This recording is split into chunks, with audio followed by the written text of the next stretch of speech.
It's 2 p.m. on a Tuesday. You just closed Zoom after an hour-long project sync. You open the document you're supposed to be working on. The cursor blinks at you. You read the first sentence, then you read it again and again. Your brain feels like it's swimming through concrete, so you do what everyone does. Check Slack, scroll email, get your third coffee. 20 minutes later, you're back at the document. Still nothing. Here's what you're thinking. What's wrong with me? Why can't I focus? Am I just lazy? And here's the actual answer. Nothing is wrong with you. But something is very, very wrong with your brain right now. And it started the moment that meeting began. 23 hours. That's how long the average American knowledge worker spends in meetings every single week. That's almost a full-time job just talking about work. And it's gotten worse, way worse. Since 2020, meeting time is up 252%. We're not working anymore. We're in an endless conversation about work. But here's the part that nobody talks about. The part that actually matters. The time in the meeting, that's not the real cost. The real cost is what happens to your brain during the meeting and what keeps happening for hours after it ends. Let me show you what I mean. Okay, so Microsoft did something kind of dystopian but extremely useful. They tracked 30,000 workers across 31 countries, monitored their calendars, measured their meeting patterns, and here's where it gets interesting. They strapped EEG sensors on people's heads during back-to-back video meetings. They were literally measuring brain activity in real time. What did they find? Beta waves. These are the brain waves associated with stress and anxiety. And with every consecutive meeting, beta waves went up. By the fourth meeting of the day, people's brain activity looked identical to someone taking a high-stakes exam.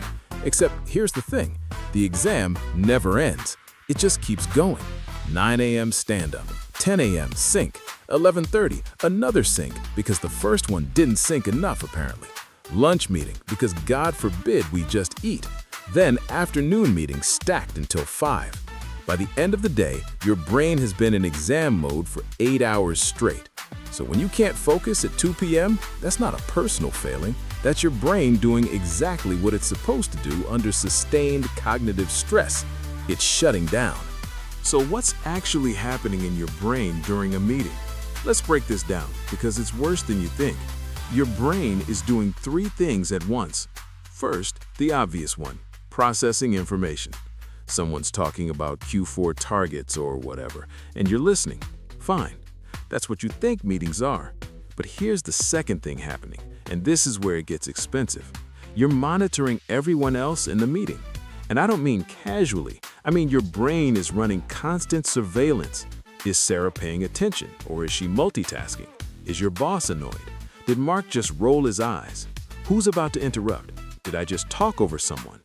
Every face in that Zoom grid is a data stream your brain is trying to process. And then the third thing, this is the real killer. You're running this internal cost-benefit analysis on repeat. Should I say this thing? Will I sound stupid? Is this the right moment? Wait, someone else is talking. Okay, I'll wait. Is it my turn now? No? Okay, wait. Moment's gone. Damn it. This is all happening in your prefrontal cortex, which is the part of your brain that does executive function, planning, decision-making, impulse control. And every single one of those micro decisions, every should I speak calculation, every social monitoring check, burns glucose. MIT actually measured this. They found that social monitoring during meetings burns 20% more cognitive resources than doing the same task alone. 20%. That's not a rounding error. That's the difference between finishing something and staring at a screen wondering why your brain won't work. But it gets exponentially worse. Every person in the meeting multiplies this cost. A one-on-one conversation? Your brain can handle that. 10-person meeting? Your brain is trying to monitor 9 other humans while also tracking the conversation, while also deciding if you should speak. And here's the kicker. Even if you don't say a word the entire meeting, your brain is still burning fuel just being there. You're not even participating, and you're still getting exhausted. Wild. Now, if you think that sounds bad, let me tell you about video calls specifically, because video calls are their own special kind of cognitive nightmare. Stanford's Virtual Human Interaction Lab studied this. They literally have a lab dedicated to studying why Zoom makes you want to die. And they found 4 things that make video calls uniquely draining. First, you're watching yourself. Think about how unnatural that is. In a normal conversation, you never see your own face. But on Zoom, there's a little box with your face in it, just staring back at you. And your brain cannot ignore that. It's processing your own image constantly. Are you making a weird face right now? Is your hair okay? Do you look engaged enough? Did you just do that thing with your eyebrows? This creates what researchers call a self-evaluation loop.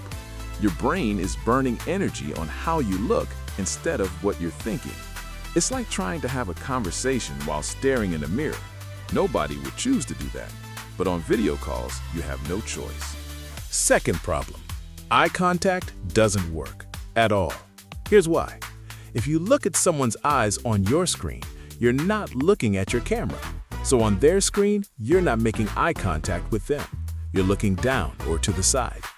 Your brain evolved over millions of years to read eye contact. It's how we communicate trust, attention, understanding. Video calls completely break that system. Everyone's gaze is wrong, all the time. And your brain knows something is off. It's generating this constant low-level stress signal.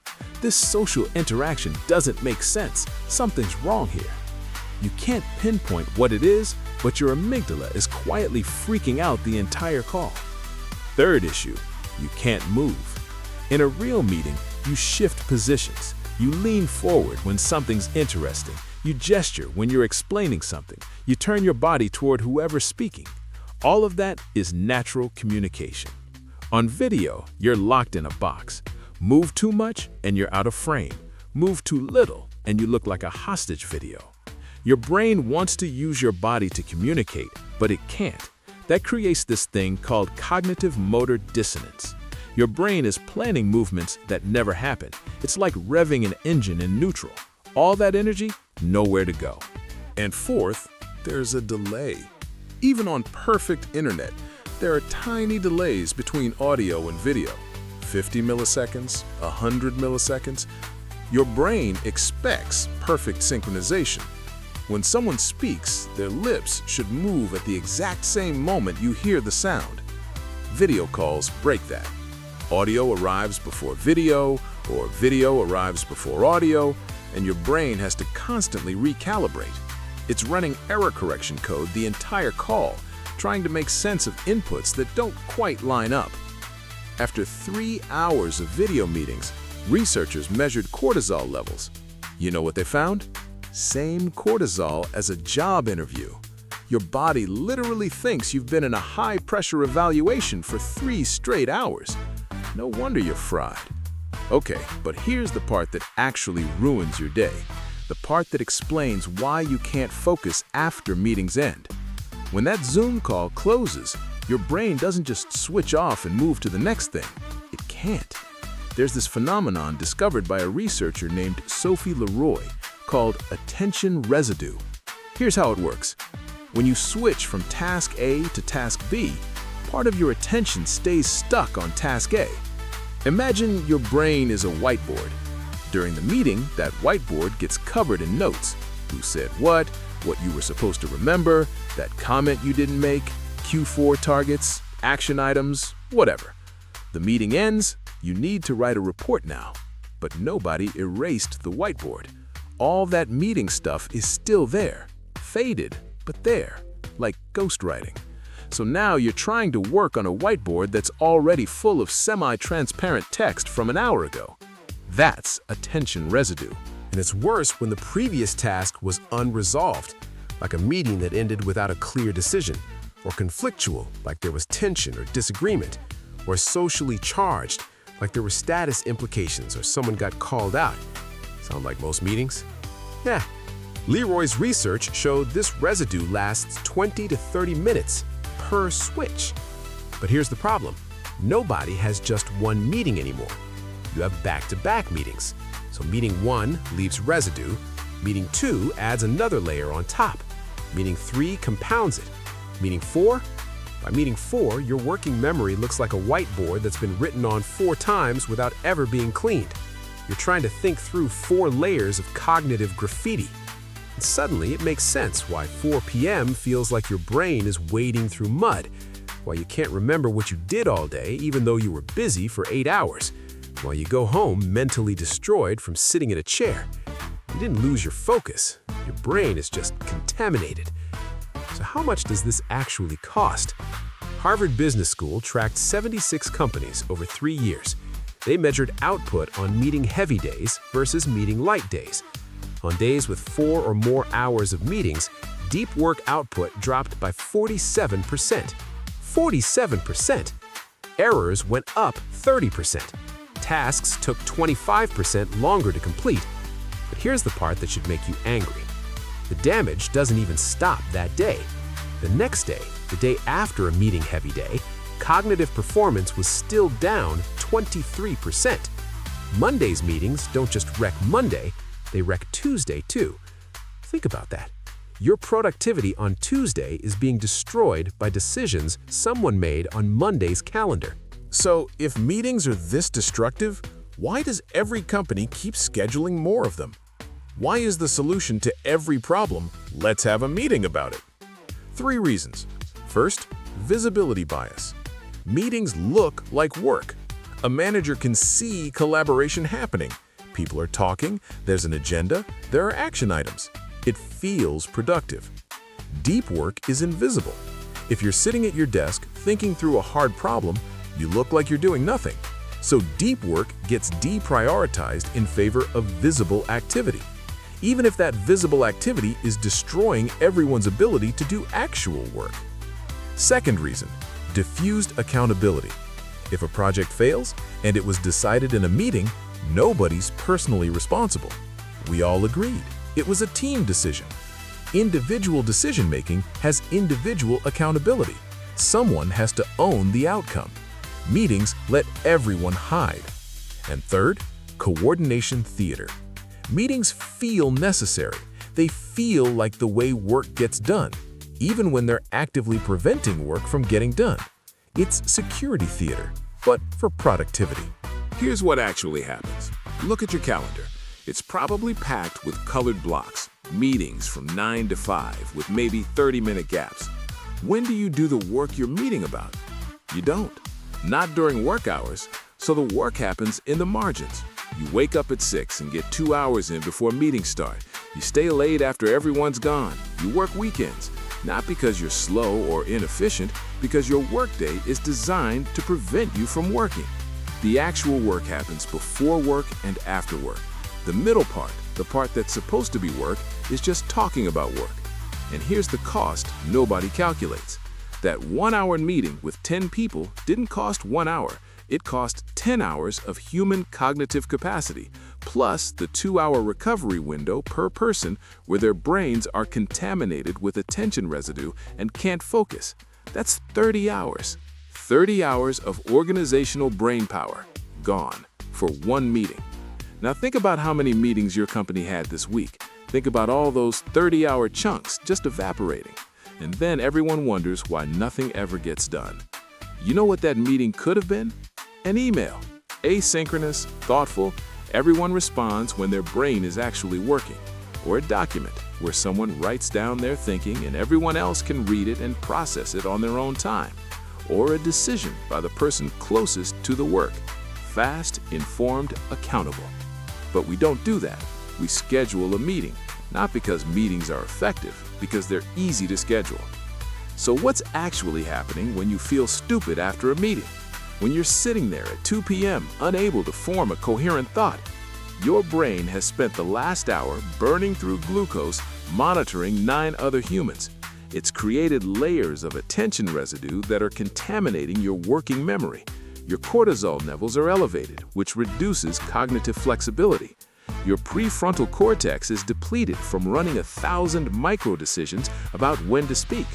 Your working memory is fragmented into unusable pieces. This isn't personal weakness, this isn't lack of discipline, this is your brain responding exactly as it should to an environment that is fundamentally hostile to human cognition. The problem isn't that you're bad at meetings, the problem is that meetings are bad for thinking.